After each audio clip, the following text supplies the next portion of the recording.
নিয়মিত জপ করবে, তারপর তার কথা সর্বদা চিন্তা করবে। জপ করে অস্থির মন স্থির করা যায়।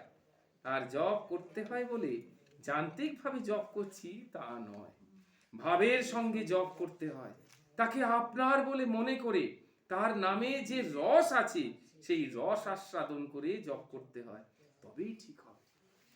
একদিন মানে একটু সময়ের জন্য এরকম করে দেখো, মানে দীর্ঘক্ষণ শুধু নামটা করে গেলে না, জপ তো একটা ব্যাপার, শুধু নাম এই রাধা রাধা রাধা রাধা রাধা রাধা, যদি কেউ এরকম কনস্ট্যান্ট 8 ঘন্টা যদি এরকম করে যায়, সঙ্গে সঙ্গে ভাব চলে আসে, সেখান থেকে বেরোনোই খুব মুশকিল। কিন্তু আমরা তো সবসময় মুখ টিপে বসে থাকি। আমি এরকম বহু জায়গায় দেখেছি হরিনাম সংকীর্তন হচ্ছে, অর্ধেক লোক মুখ টিপে বসে আছে, তারা সব নামকারী, যার মতো গল্প করছে, একে ঠেলাঠেলি করছে, ওকে ঠেলাঠেলি করছে, এরকম। হরিনাম মানুষের আনন্দ উৎপাদন করে, কিন্তু আমি এরকম হরিনামের আসরে গিয়ে দেখেছি কে হরিনাম কতক্ষণ গাইবে সেই সব বিচার করছে। বললো ও 10 মিনিট গেয়েছে, আমাকে কেন 5 মিনিটের মধ্যে ছেড়ে দেওয়া হলো, এইসব বিচার করছে। তাহলে নাম আমাদের যে গ্লানি কাটিয়ে দেবে, তো আমরা নাম শুনতে গেছি না নাম করতে গেছি?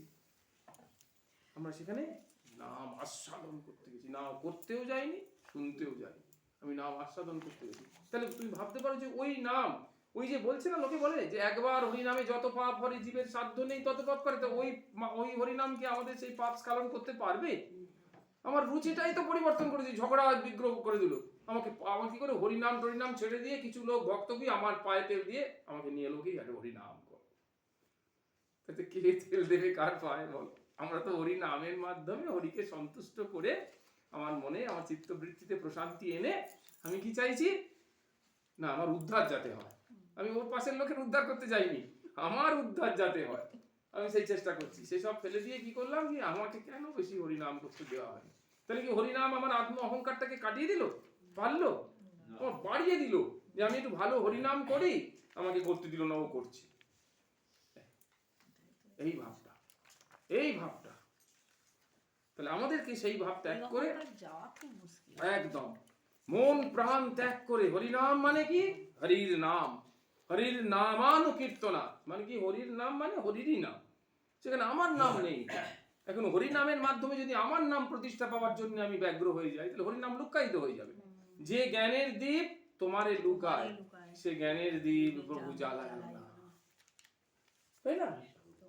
তাহলে কি সেই জ্ঞানের, এই যে জ্ঞান আমি প্রকাশ করছি, আমি প্রকাশ করছি কেন, এসব কথা বলছি কেন? বলে আমার নামটা হবে, আমার নাম প্রচারিত হবে, সেই জন্য। তাহলে ভগবানের নাম প্রচারিত হবে না আমার নাম হবে? এইটাই হচ্ছে দেখতে হবে। ভগবানের নাম, ভগবানের শক্তি, ভগবানের ভাব। একটা মানুষের মনে, এই 25টা লোক বসে আছে, তার মধ্যে একটা মানুষের মধ্যে যদি ভগবানের ভাব প্রকাশিত হয়, সেখানেই বোঝা যাবে যে কথা জীবন্ত, তবে তো সেই ভাবটা প্রকাশিত হলো, তাই না? এই তাই বলছে সেই রসাস্বাদন করে জপ করতে হবে, তবেই ঠিক হবে। বৈষ্ণব শাস্ত্রে বলা হয়েছে, কি বলা আছে? পিত্ত রোগীর মিচিরি একদম ভালো লাগে না। পিত্ত রোগী যে, হ্যাঁ, তার ভালো লাগে না, জিহ্বাতে রুচি লাগে না। ঠিক সেই রকম অবিদ্যারূপ পিত্তের দোষ থাকলে কৃষ্ণ নাম করে যাব, তবুও নামের প্রতি রুচি আসবে না। নামরূপ মিচিরি জিহ্বাতে প্রতিনিয়ত লাগছে, তবু নামামৃত পান করতে ইচ্ছে না, জোর করে পান করতে হচ্ছে। উপদেশামৃততে বলা হয়েছে, সৎ কৃষ্ণ নাম চরিত আদি সীতা অপি অবিদ্যা পিত্ত উত্তপ্ত রসনস্য ন রুচিকানু কিন্তু আদরাত অনুদিনম খলু স এব জুষ্টা সাধ্বি ক্রমাৎ সাধ্বি ক্রমাৎ ভবতি তদ্গদ মূলহন্ত্রী। ভগবান শ্রীকৃষ্ণের পবিত্র নাম, গুণ, লীলাদি এবং কর্মসমূহ দিব্য মধুর রসে রসান্বিত। ভগবত বিমুখ ব্যক্তির জিহ্বা, যারা ভগবত বিমুখ, ভগবানকে চায় না, ভগবানের সংস্পর্শ করে না, বুঝে যাচ্ছে তো? ভগবত বিমুখ ব্যক্তির জিহ্বা অবিদ্যারূপ পাণ্ডু রোগের দ্বারা আক্রান্ত থাকায়, ওই পাণ্ডু রোগ, ওই পিত্তরোগ থাকায়, ফলে সে মধুর ভগবত তত্ত্বের আস্বাদন করতে পারে না।